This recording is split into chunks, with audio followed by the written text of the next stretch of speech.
Dicen que no hay casualidades o coincidencias. El fallecimiento de don Ignacio Treyes, gran técnico, gran charlista, gran persona, filósofo del fútbol, pues nos metió al baúl de los recuerdos para muchas vivencias que tuve yo la oportunidad de conocerlo. ¿Sabe dónde conocí yo a don Ignacio Treyes? Aquí, en las pantallas de lo que hoy es TV Azteca, cuando era un analista, cuando fue invitado como analista en varias Copas del Mundo y otros partidos. Don Nacho era extraordinario, platicaba anécdotas sensacional, irónico como nadie. Pero bueno, en el baúl de los recuerdos de aquellas pláticas de don Ignacio Treyes, aparece también ahí don Guillermo Cañedo. Y ahí le voy a explicar por qué. Nacho Treyes, como jugador, él mismo lo dice, no pasaba nada con él, le rompen la pierna, él siente que se le acabó su carrera, que se le acabó la vida en el fútbol, cuando en la época de los 50 se jugaba fútbol, pero también se trabajaba en alguna otra alternativa, nadie podía vivir del fútbol.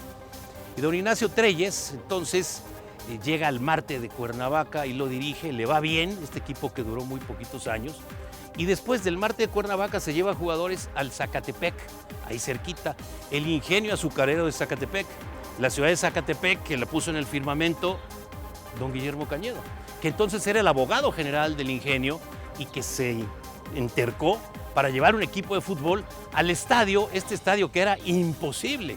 El estadio que después se llamó Coruco Díaz, el estadio de Zacatepec, que eran unas tribunas de cemento, otras de madera, y la barda que dividía el terreno de juego con la tribuna era una malla ciclónica en donde la gente de repente se agachaba, era así como que se hacía elástica. Alfredo del Mazo, el exgobernador, el que ya falleció, su hermano Eduardo del Mazo, muy amigo mío, jugó en aquel Zacatepec de los 70s y decía que le daba, no miedo, pavor, él jugaba en el América, pavor ir a Zacatepec. Esa era la cancha de Zacatepec. Don Guillermo Cañedo se llevó a don Ignacio Treyes, ganaron un par de títulos y los dos tomaron su destino.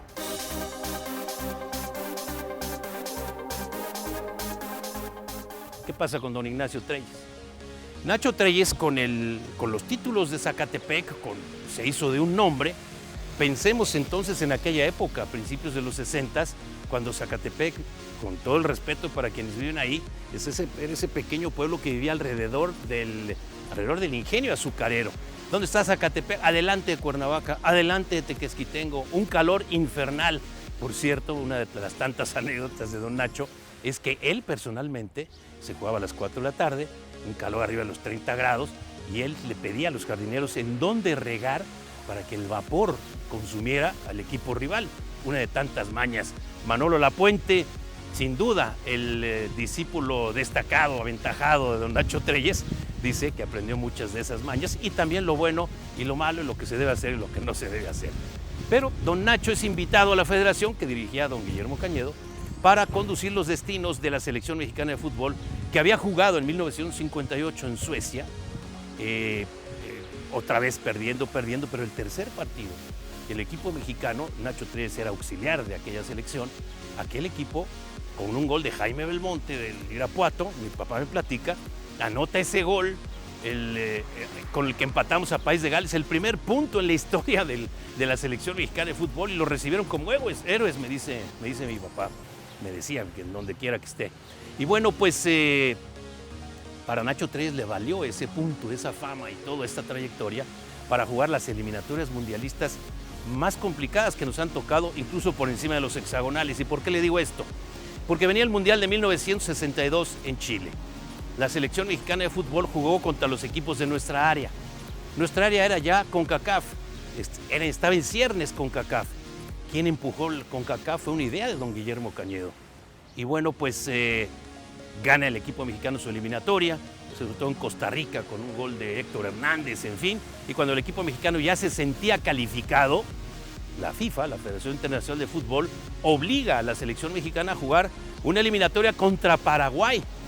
¿Por qué razón? Esa fue una de las máximas injusticias. Había que jugar contra Paraguay porque Paraguay había sido eliminado en las competencias sudamericanas. Recordar que iban solo 16 equipos y para los organizadores en Chile 62 preferían al equipo paraguayo sudamericano por cuestión de público que la selección mexicana de fútbol. Y el equipo mexicano gana en el Estadio Ciudad Universitaria un partido impresionante y el equipo mexicano asiste al Mundial de 62. Todo con don Ignacio Treyes.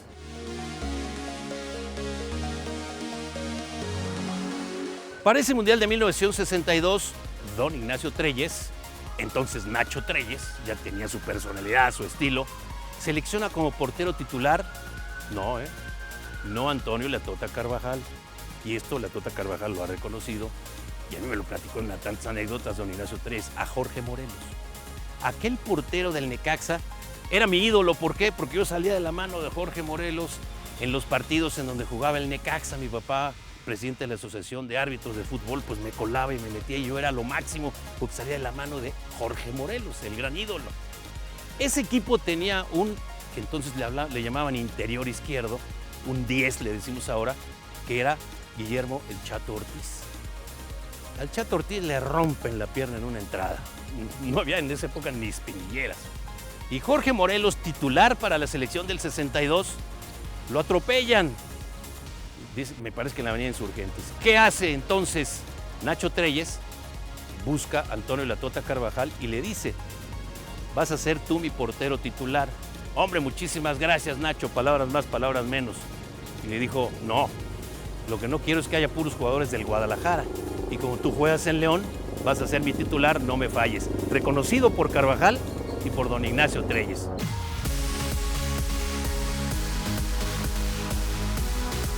Pero aquella selección mexicana le toca un grupo dificilísimo. Nos tocó Brasil, que venía a ser campeón del 58, España, que traía a Alfredo Di Stéfano por delante, y Checoslovaquia, que traía un equipazo con aquel portero Sroif, con Pluskas, con Masopust, que ganó Balón de Oro. Y bueno, pues nos toca Brasil, todavía con Pelé medio lesionado, se acaba de lesionar ahí, nos mete 2-0 el equipo de Brasil. Después nos toca España, Di Stéfano no jugó ni un minuto de aquel mundial. Eso será otro tema. Venía lesionado desde Europa. Y España y México 0-0, córner a favor del equipo mexicano. Lo ejecutamos muy mal, descolgada del equipo español. Nos meten el 1-0, pita el árbitro y se acabó. La imagen de Toño Carvajal arrancando pasto y comiéndoselo, ahí está esa imagen. Pero el último partido, don Ignacio Treyes decide soltar al equipo y el equipo suelto a los 27 segundos nos anota Checoslovaquia el 1-0. Decía don Nacho Treyes, en ese momento yo pensé que nos iban a anotar 8. Pero el equipo, dice don Nacho, fue el equipo mexicano del 62, cómo estaban unidos. Pues empujan, 1-0, 1-1, 2-1, 3-1. Primera victoria en la historia de la selección mexicana de fútbol.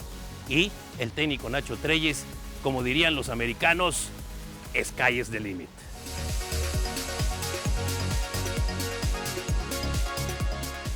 Y la selección mexicana de fútbol hay que recordar que de 62 venía el Mundial del 66, en 66 nos tocó un grupo otra vez muy complicado, jugar contra Inglaterra, que nos había ganado 8-0, contra Francia y contra Uruguay. ¿Qué hace don Nacho Treyes? La famosa línea de 5, más otros, le faltó poner 11 porteros. Al final nos gana con Nacho Calderón en la portería, que era ya su titular.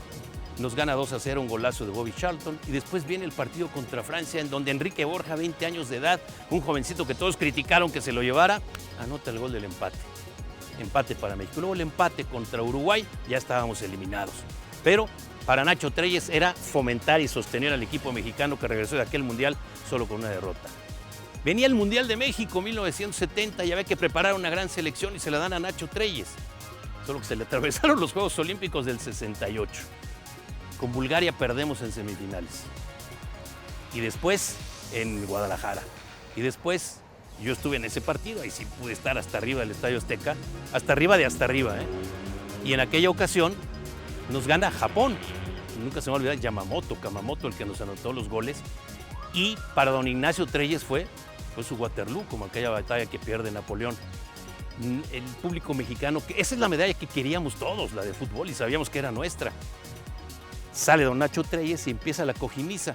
Todavía se rentaban cojines en el Estadio Azteca, 1968. ¿Qué ocurrió? Que Nacho se fue al centro de la cancha, muy a su estilo, salió al vestidor, pero la opinión pública corrió a Nacho Treyes de la selección. ¿Quién siguió de Nacho Treyes? Uno de sus discípulos aventajados y que fue su jugador clave en la defensa, Raúl Cárdenas.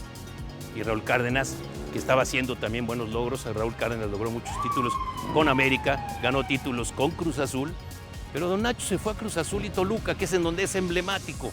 Los títulos que obtuvo a finales de los 70 con el equipo del Toluca se los entregó a don Nemesio Díez, que ya se los merecía.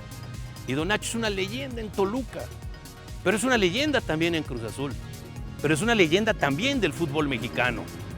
Sus charlas, sus pláticas, el filósofo del fútbol. Los últimos 20 años que vivió en Cruz Azul como consejero, eso era real. Y mis respetos para la familia de Billy y Alfredo Álvarez, que no solo lo sostuvieron ahí porque era un figurón, sino que él jalaba las orejas, aconsejaba a los técnicos, a los jugadores. Y bueno, don Ignacio Treyes cumplió ese ciclo de 103 años de vida. Falleció hace unos días, pero al final del camino, pues sí, cerraremos el baúl de los recuerdos por este día, porque salieron al abrir ese capítulo don Guillermo Cañedo, don Nacho Treyes, un destino en conjunto que si no se hubieran encontrado, afortunadamente los hubieras no existen. Soy Alfredo Domínguez Muro. Hasta la próxima.